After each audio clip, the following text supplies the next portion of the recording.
All right, we'll go ahead and get started. I'm Jamie Bronner. This is my third time back here for y'all. If you don't know me, I do three medium wears for inside sales. First time I was here, we covered wire. Second time, we covered polyurethane. Today, we're going to dabble out into rubber. That should complete the trifecta. I think all you got to deal with me the rest of the year. Sound like a deal? All right, cool. So, like I said, today we're going to talk about rubber, media, and liners. So why rubber? Why would somebody choose rubber over polyurethane?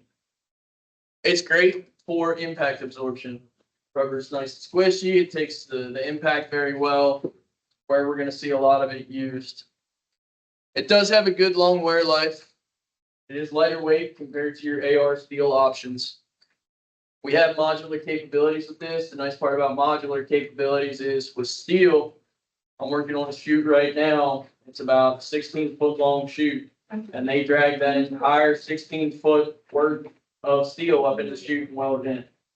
If we go to a modular operation, if we're wearing out on the bottom end, we don't have to take that whole piece of steel out. We can just take those modular panels out that are worn out, put new ones in, and keep trucking. So in the long run, this is going to save your customers money. It's going to save them downtime. Going to increase safety because we don't have to worry about hot work permits when we're just putting magnets in or we're just tightening a bolt, right? So it frees up an extra set of hands that can go out and do maintenance in other spots. And they're customizable. We can have these cut to whatever design we need to do for any chute, for any discharge lift, for any belly pan on a screen. We get the drawings, we get it spec'd out. We can have it fully customizable in rubber. So dabbling into wear liners, rubber wear liners, they're great again for the impact absorption and the noise reduction. If you stand there all day and hit a hammer on a piece of steel, your ears gonna start to hurt after a while. Do that with rubber, one thing you're really gonna have to deal with is maybe a sore arm, a little tired. Your ears aren't gonna be that effective. Steel bagged is a common use liner. We use that with our MC units a lot right now. You'll see that out on sites. They're relatively inexpensive compared to other materials. Price of steel, it fluctuates depending on what the market's doing. So you might be able to get steel at a good price one day, and the next day that price is going to rise. Rubber is pretty consistent, and the price given with the longevity of it usually ends up paying for itself. Comes in many different configurations, like we talked about. We can hold it in. We can have steel back. There's some you can weld in. We've got a magnet option.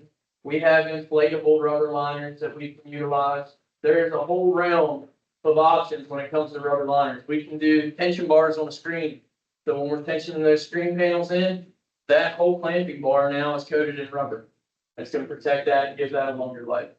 There are so many options that we can use to protect the investment of the customer and protect our equipment when it comes to rubber. Can be ceramic impregnated for a longer wear life. If you're in some really abrasive stuff, you're in some really nasty stuff that's chewing through that rubber quicker than what you want it to, we do have the option for ceramic impregnated. Pull this monstrosity out of the way.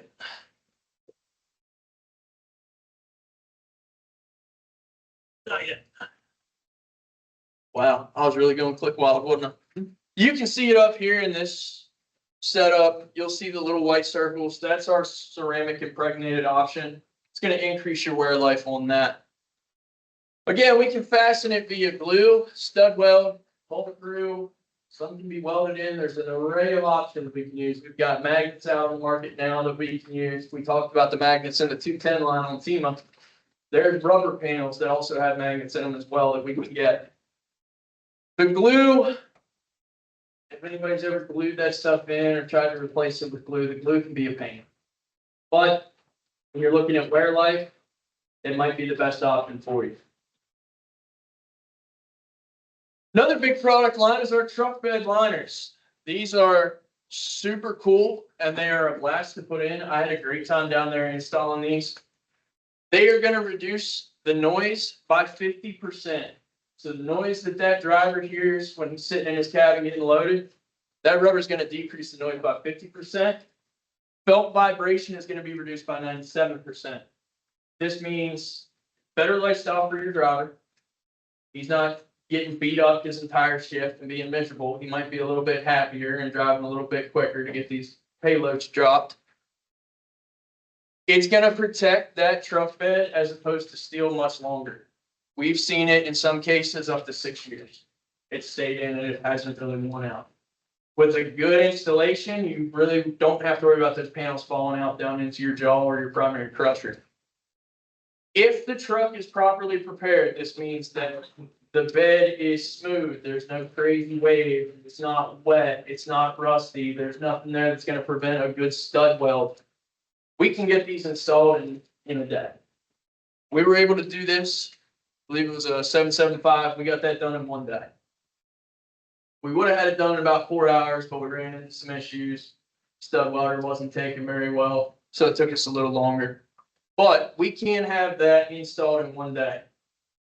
I've never personally put steel liners into a truck bed, so if anybody here knows how long it takes, I'm sure it's a little bit of a task between the welding and the cutting and the grinding and all that.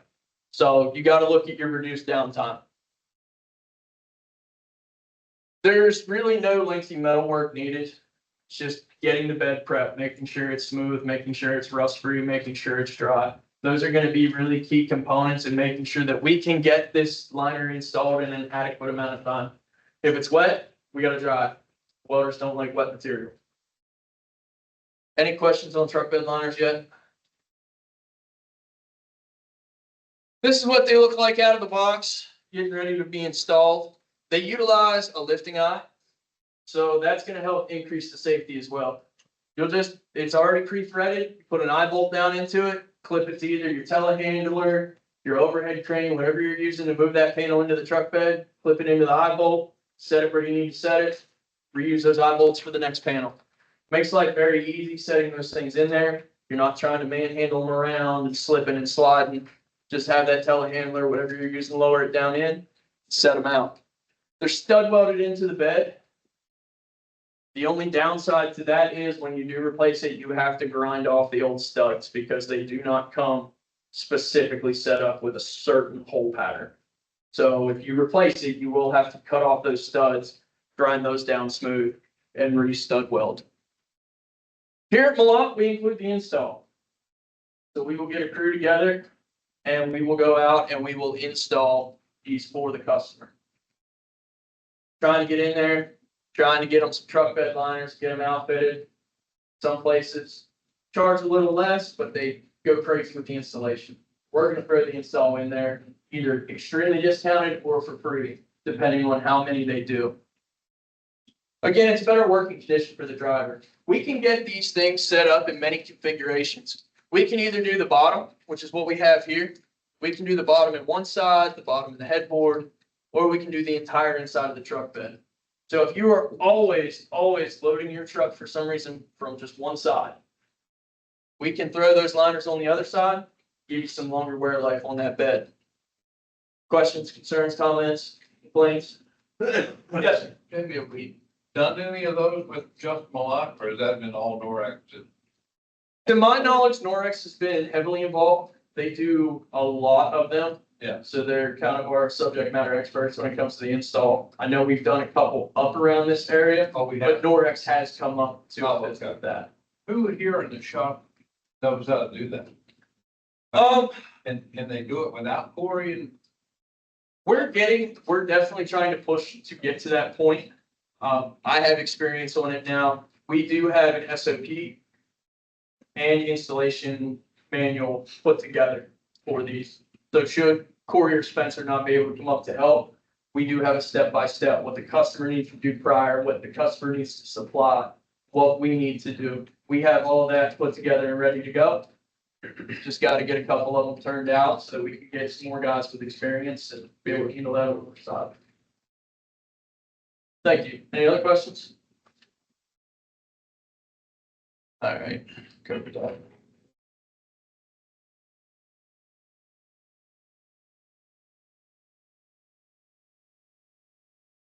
So you can see where those eye bolts are clipped in. We're just clipping onto them and dropping them out where they need to go.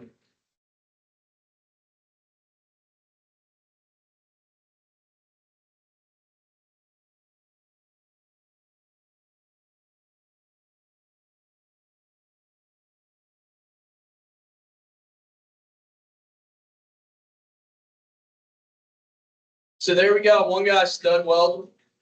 The rest followed behind with the nuts and the washers. I just started getting those put in, get those things to work down.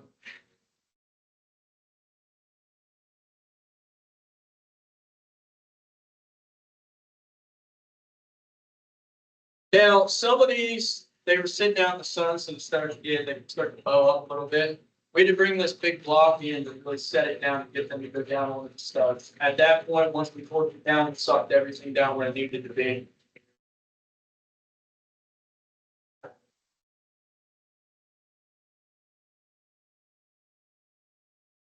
Those plugs, so every one of those holes where a stud goes, and even where the lifting eyes are, you're filling with plugs. So that will seal off those holes. You just go around, get purple powder, start dropping the suckers down hole. Seals up all those plugs, so you don't have to worry about those studs, the nuts and studs becoming compromised unless you lose a plug.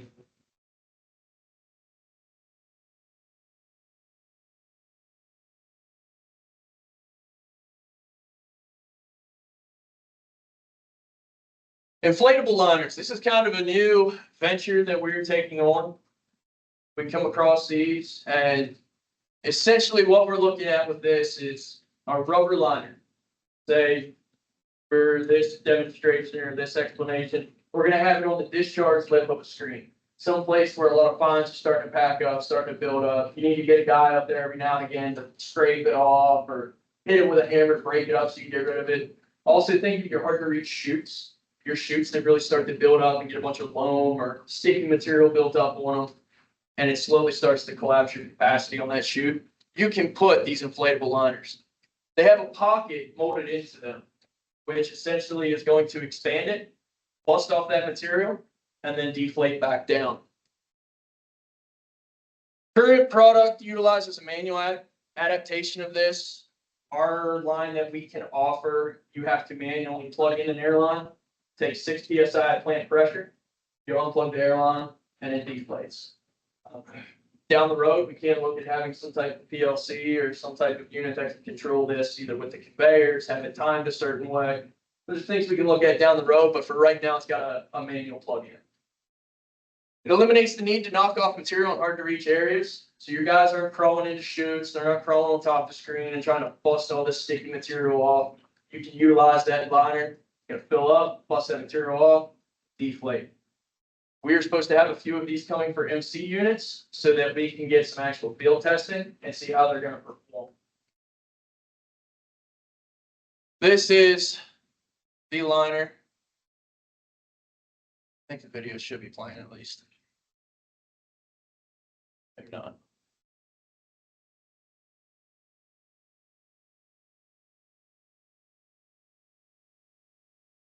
Well, shoot. I guess it's not going to work for me. All right. Well, anyway, right in here is where the air pocket is going to be. That top layer is going to fill with air, expand out, press that material off, and then deflate and come back to its normal form. It's lighter than steel. Our MC guys, we've got that discharge lip where it's lined out with steel and it adds way too much weight to the screen. We can supplement with this, reduce the weight on the screen, be within a good operating area. Some of that steel can get real heavy, throw off your stroke, throw off your throw, get that screen acting all kinds of weird. So the less additional liner weight we have on it, the better off we're going to perform. Custom designs are available. Again, like we talked about with rubber, we can have them custom cut. We can have them basically built for anywhere that we need to put them.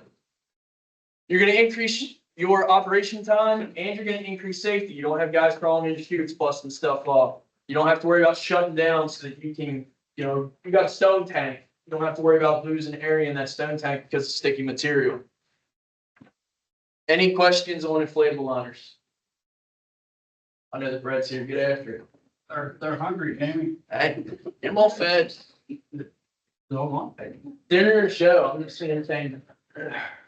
Magnetic options. We talked about the WSP10 magnetic option. We have a magnetic rubber option. So if you have a customer where polyurethane is not working, there's too much impact, the material's too big, we have an option to supply them with a magnetic rubber to supplement.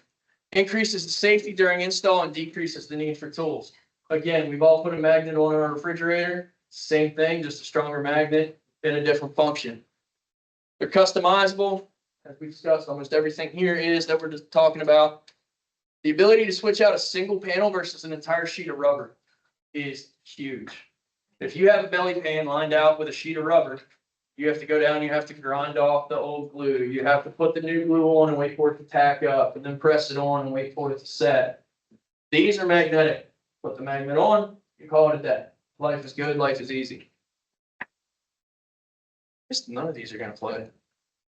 Anyway, this fella put one of the magnetic panels on and then tried to pull it off with the scale, and it takes a lot to pull it off. Media options. We've got scalping screens. We've got side tension options. Modular systems like the 305 PS and LS through Trellex. The ease of installation, less tools, less downtime, more safety. You're not dragging a big old sheet of steel up there, steel wire, and trying to put it in. Less tools if you're using the LS system or the PS system. You're looking at putting pins in sleeves. You're looking at just knocking down rubber onto a knocking bar. Easy peasy. Different molding types. There's a punched, and then there is the molded. The punched is just one modular sheet. They've got a die that comes down and punches out the openings. Molded, they lay out their tooling. They get the rubber in there, and the tooling is what makes the sheet. Just some pictures of some different ones. We got punch panels here, bolt-in punch panels. We've got a modular panel system. Back here we see modular system. All right, so final thoughts. There's several different types of rubber products available that we can utilize. If you have any questions or think that you might have an application where rubber would be good, feel free to reach out. We can discuss what options we might carry. Rubber certainly has its place. It's not the best in a sticky application. It can sometimes cause that material to bind up and stick and hold, and then you're starting to plug things up. That might be where we look at going with the polyurethane. Excellent for impact zones. This stuff takes impact wonderfully.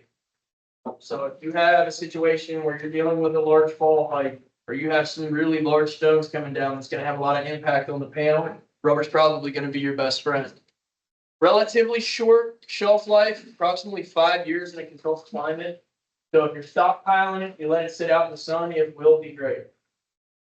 Sun, UV will break it down. Oils and chemicals will also break it down, so you're going to compromise your integrity there. Things to keep in mind when you're trying to spec out what you're going to use. Provides noise and vibration reduction. Absorbing the impact, it's not smacking metal, it's smacking rubber. It's going to decrease the noise. That rubber is going to claim that vibration and dampen that down very nicely. Application-specific needs can be met due to customization. Any customer that comes to us and says, I want to do this, should definitely not be turned away just because we think it might not work. If you have an application where you think, oh, that sheet's too skinny, or I don't think we can get anything that small or that big, please feel free to reach out. We have plenty of suppliers that we can extend out to and get information. We should at least give that customer a fighting chance to get them outfitted however they want to get outfitted, and we can make that happen. An excellent product to protect your investments. Here's the thing, these guys are dumping lots and lots of money into their machines. This equipment costs a ton. We all know that very well. If we can protect that and extend those units out, what better way to make money? You don't have any liners, you're blowing through sidewalls, screens, you're blowing through chutes, and now you got to keep dumping more money in. Nobody's going to win. We get them lined out with some good liners, protect that investment. They know they can come to us and trust us to do it. Everybody wins all the way around. So with that, are there any questions?